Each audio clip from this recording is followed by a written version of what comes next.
Hello, my name is Grace Winura and this is Horse Pro, the channel dedicated to empowering the amateur horse enthusiast and supporting the budding professional.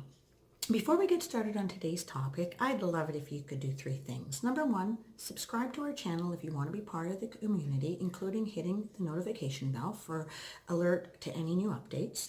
Number two, hit like if you find any of the information here valuable. And number three, please post your comments or questions below and I will endeavor to read all of them and try to get back to all of them.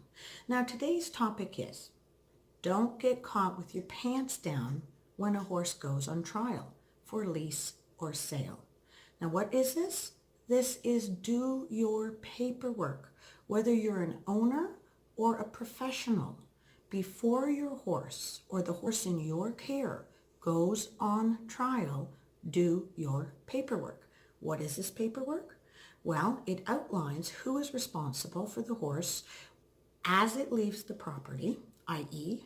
in the trailer, going on trial. What if something happens? I had a situation where as an owner, it was very scary. My horse was going on trial and without any fault of the person driving the trailer, a transport in front of it, a wheel fell off and came back and hit the trailer. Now, all the horses were unharmed except my horse, who did have some glass embedded in its head. Now, he recovered. It was all fine. There was no actual damage. But in that event, who would have been responsible? Without paperwork, I would have been taking the brunt of it. And with paperwork, it would have been outlined. Is it the person taking the horse on trial? Which really it should be. So we have to cover these things. What happens when the horse is actually on trial during the trial time? What if it's injured? What if it's colic? What if it colics and has to have surgery? What if it is injured not to the point of incapacitation, but maybe months of rehab? Who's responsible for that loss of income or the amount of money that has to go into rehabbing it? Or maybe it's loss of value. What if the horse dies? Who is covering the insurance while it's gone? These are questions that really need to be outlined prior to when the horse leaves. When it goes well, when the horse is either successfully sold or leased, when the horse is, sorry, my cat just jumped up. When the horse is successfully sold or leased and there's no gray area, everyone's a winner. But in the event that the horse is injured or returned in some compromised position, then what happens? If it's returned unscathed, nobody's unhappy. But what happens in the gray areas? If these things are not written down, if these things are not carefully noted, if there isn't parameters set for the duration of the trial and responsibility of the trial, where is the horse going? What can it do while it's on trial? Is there a down payment that needs to be made?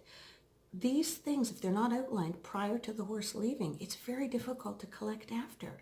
Everyone has good intentions, and professionals and horse enthusiasts, amateur horse enthusiasts, tend to believe on the bright side. But we're lax.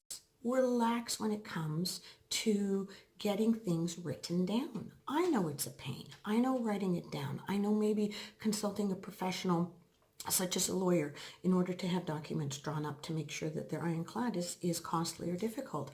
But at the end of the day, it could save you grief and heartache. So again, when things go well, hey, everyone's a winner. But when those gray areas happen and any damage could occur, then who is responsible? Protect yourself. Protect yourself as a professional, an owner, and also, obviously, the person who's taking the horse on trial and the professional who's responsible for it on the other end. If everyone does their due diligence, you won't have a problem. Again, do your due diligence, do your paperwork, and until next time, have a great day.